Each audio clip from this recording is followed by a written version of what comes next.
Okay, I have some huge news. I got a haircut. Bruh. Okay, so why is that news? Well, the thing is, I've had that hair for a long time. And the reason I've had that hair for a long time is because I actually kept it growing while I was fully agoraphobic. So while I was housebound. And I became housebound around 2019. So it's been 19, 20, 21, 22, 23, 24, 25, 7 years of hair that for some reason I didn't actually want to get rid of because I felt attached to it, almost as if it had been with me through something. So 2019, 20, 21, 22, I was pretty much housebound and I didn't go anywhere. I didn't really do anything. I stayed at home. The only place I went was to the hospital at times. And if I did try to go anywhere, I would have massive panic attacks. And that meant I couldn't get a haircut. I just couldn't get a haircut. I couldn't sit in the chair. I couldn't get out the house. I couldn't physically get to the place to cut my hair. And there was a place to get a haircut right at the top of my road where I lived. I had to only walk 2 minutes to get there. But in those days, I couldn't even walk a couple of minutes outside my house. So my hair kept growing. And I have some pictures, I think, somewhere. I might put some pictures of what I looked like when I really started. But I couldn't cut my hair. And so I just let it grow. Now, eventually, there came a point where I could make it to get my hair cut. And once that started, it was still a very terrifying experience, but that was part of my exposure and part of my healing. And I purposely only cut the sides. I never cut the top of my hair, right? And at that point as well, what I did was, if you look at my older videos, I basically got dreadlocks. So I got my hair interlocked. So I had dreadlocks. And to me, it was because I felt attached to this hair. This was the hair that had been with me through a tough time. And I don't know. I don't know. It just meant something. And it was just like like a friend that had been with me through something. So I kept it, and for many years, even as I started to get better, you can see like I started to go abroad, do my agoraphobic abroad series and things like that. I kept that the kind of top part of my hair growing because so much of it, I guess the bit at the ends now was the hair that I lived with when I was stuck inside. And recently I just had been thinking, my life is changing. There's a lot of things going on. I'm doing a lot more things. I'm working through my anxiety. I'm no longer, I would say, fully agoraphobic. I don't even know if I have a panic disorder anymore. I'll still get the occasional panic attacks, but they are very short and they don't last long, and I know how to deal with them.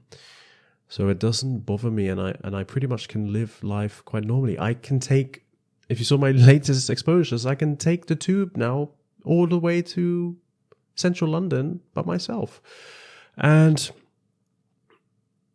I just started feeling like, okay, I'm a different person than I was.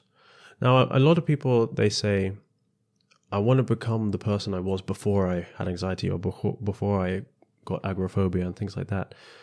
But to me, you'll never become the same person you were, because the fact that you had to go through something like this and grow through it, and that changes you, not in a way that means you'll be stuck like that forever, but what I mean is you appreciate things differently, you look at life differently. And to me, if someone gave me the option of would I want to not have went through what I went through, I would say no, because I think it made me who I am. And I think it's made me a even better person than probably I would have been if I didn't go through that. And I know that's probably horrible.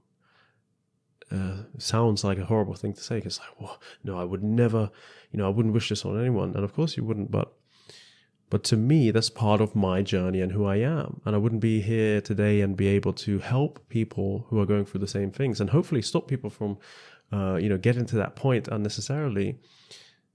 And yeah, that's a part of who I am, and it's made me who I am today, and I wouldn't change that.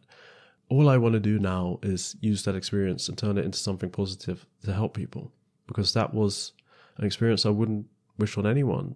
So I want to do my best I can to help. I could just not think about it, but I feel like it was so tough that it's just in my soul. I just want to be able to do something to help people with that. And that's why I'm going to keep doing this channel and just trying my best. Now, I didn't really have a plan for this video. I just want to make my huge announcement.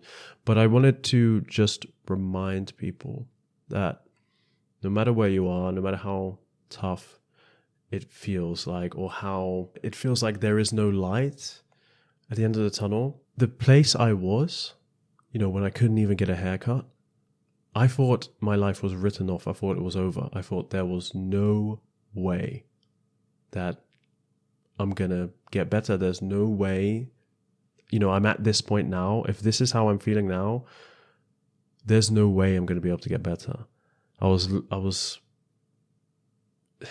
I had tried everything, tried all different types of therapies. I was doing everything.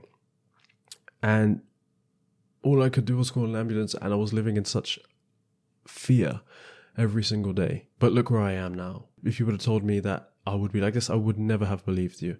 So if you're in that place, there is no reason why it's not going to be the same for you. And it is hard, and it takes a lot of hard work, but you can go at your own pace. And I believe that everyone can get through this just like I did. So yeah, I cut my hair. A part of my life is behind me. But I'm not going to go anywhere, because I still have things to work through. I still have exposure to do. I still have challenges to face.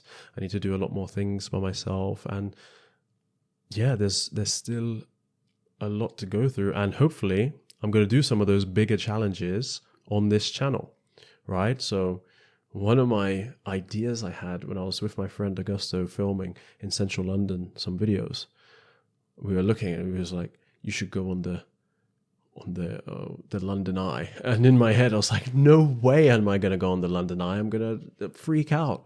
So maybe there's a video coming soon of me going on the London Eye, seeing if I can do that. Now, that was going to be a huge, because I don't say I'm claustrophobic, but agoraphobia basically makes you feel claustrophobic to pretty much any situation. That is something that I would, thinking about it now, no. So, because I have that reaction, let's do it. So, now I just put this in a video. So now people, you have to hold me accountable and keep reminding me, when's the London Eye video coming? Oh my goodness, why have I made this? Why have I said this? But exactly, so, okay, I'm just going in a tangent here. As you can see, my goal now is to face fears and show you that if I can do these challenging things, then so can you. So let me know what you think of my new haircut. Look, I'll give you the full spin around. No more ponytail, no more. I feel so different. But yeah, let me know what you think. Comments. See you in the next video.